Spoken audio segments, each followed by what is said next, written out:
2022最新菲律宾丧尸片你看了吗？丧尸病毒大爆发，整座城市陷入一片废墟，嗜血成性的丧尸遍布大楼，这里的幸存者们到底该如何求生？话不多说，开始今天的丧尸电影《零号之日》。几天前，菲律宾突然爆发变异的格登热病毒，伴随死亡人数不断攀升，医院的停尸房已然不堪重负。搬尸工刚搬进来一具女尸，转头裹尸布上面的尸体消失了，走近一看，女尸居然复活了。没等搬尸工反应过来，面目狰狞的女尸便嘶吼着扑了过来。原来是可怕病毒再次变异，感染者最后都会变成残暴的嗜血丧尸。起初病毒在居民楼中爆发，变异的丧尸见人就咬，相当凶残。很快丧尸出现人传人现象，从街头巷尾到整个城市都有他们的身影，甚至连安保严密的监狱都没能逃过一劫。伴随一阵刺耳的警报声，想重获自由的罪犯们纷纷涌向监狱出口，谁知门口等待他们的不是光明，而是丧尸。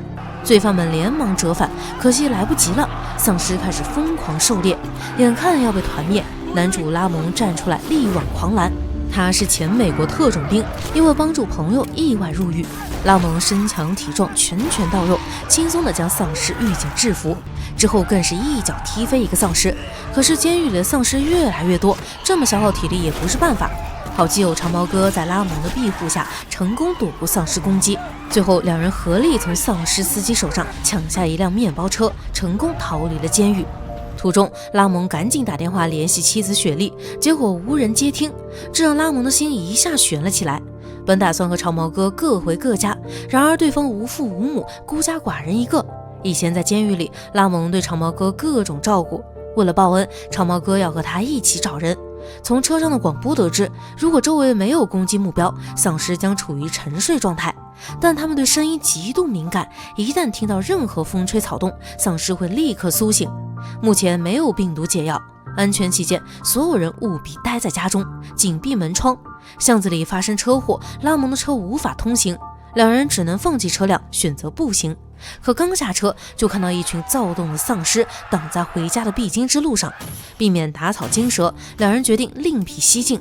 旁边的铁丝网上晾着不少衣服，避免引起不必要的关注，两人脱下囚服，换上便装，随后进入黑漆漆的地下隧道，这里能直接通往公寓大楼。借助手电筒微弱的光，依稀看到地上还有未干透的血迹，看来这里并不安全。果然，不远处蛰伏着不少丧尸。由于隧道里比较安静，尽管有灯光，他们也没有被激活。两人蹑手蹑脚，生怕发出任何响动。然而最害怕的事情还是发生了，长发哥不小心碰倒一根铁棒，这下丧尸瞬间炸开锅。说时迟那时快，拉蒙带着长毛哥躲进角落，熄灭手电筒，黑暗的四周再次陷入一片死寂。不知过了多久，躁动的尸群终于安静，拉蒙和长毛哥有惊无险走出隧道，进入公寓大楼，显然这里也已经沦陷。拉蒙的家在顶楼，途中他们必须小心翼翼避开丧尸，近距离路过丧尸的感觉实在太刺激，两人只能硬着头皮走下去。好在楼道里的丧尸并没有察觉到二人。就在两人即将离开危险区域时，拉蒙发现一个少年正躲在过道的铁桶里。见状，拉蒙和长毛哥各种比划，告诉少年丧尸看不见，只要不发出声音就没事。明白两人的意思后，少年鼓起勇气走出铁桶，一切进行得很顺利。不料躺在过道尽头的尸体突然变异成丧尸，伴随他一声怒吼，周围的丧尸全都醒了，尸群移动迅速，一般人根本跑不过。危急关头，拉蒙打碎墙上的玻璃箱，打开灭火器喷了出去，瞬间白色粉末弥漫在空气中。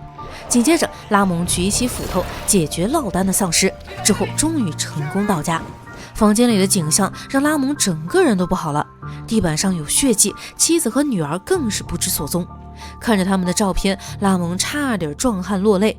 少年告诉两人，他叫大卫，也住在这栋公寓中。早上爆发危机时，大卫曾看到拉蒙的女儿小美跟随人群逃到了3楼。至于雪莉，当时并没有和小美在一起，看来母女俩在混乱中走散了。冷静过后，拉蒙决定到3楼找人。与此同时，3楼一对小情侣家中衣柜里传来咚咚咚的声音，以为是丧尸，男人拿起武器小心靠近，结果虚惊一场，原来是不会说话的小美躲在里面。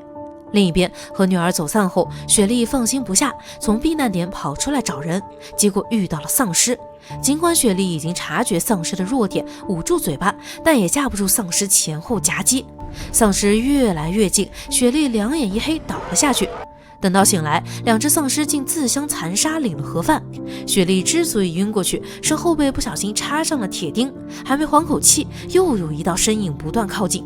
绝望之际，一张熟悉的面孔出现，原来是他心心念念的拉蒙。面对随时可能扑过来的狮群，两人连忙躲进一间空房，当务之急要尽快找到小美。然而狮群已经杀到门外，一时半会儿拉蒙和雪莉无法脱困。长毛哥和大卫此时并没有和拉蒙在一起，他们去了哪里？几分钟前，大卫意外碰见了母亲，毫不犹豫脱离队伍。长发哥发现后，第一时间跟了过去。大卫的母亲躺在地上不断抽搐，看样子很快要尸变。长毛哥劝大卫清醒，留下来可是死路一条，最后拉着大卫躲进另一间房。整栋公寓都回荡着丧尸的嘶吼声。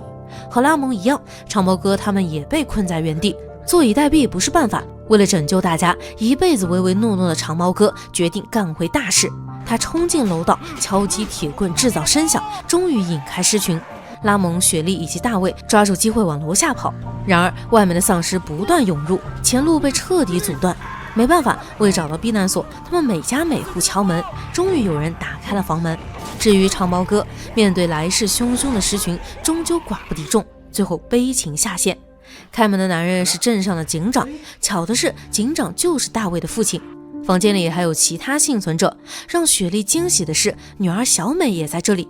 早些时候，警长出门找大卫，恰好遇到小情侣和小美，于是把他们带了回来。历经千难万险，拉蒙一家总算团聚。然而危险并没有完全解除，雪莉背上的伤急需医治，而且房间里的物资不多，根本维持不了太久。权衡过后，警长决定明天带大家离开大楼。他一眼看出拉蒙是有点功夫在身上的，于是给了他一把小手枪。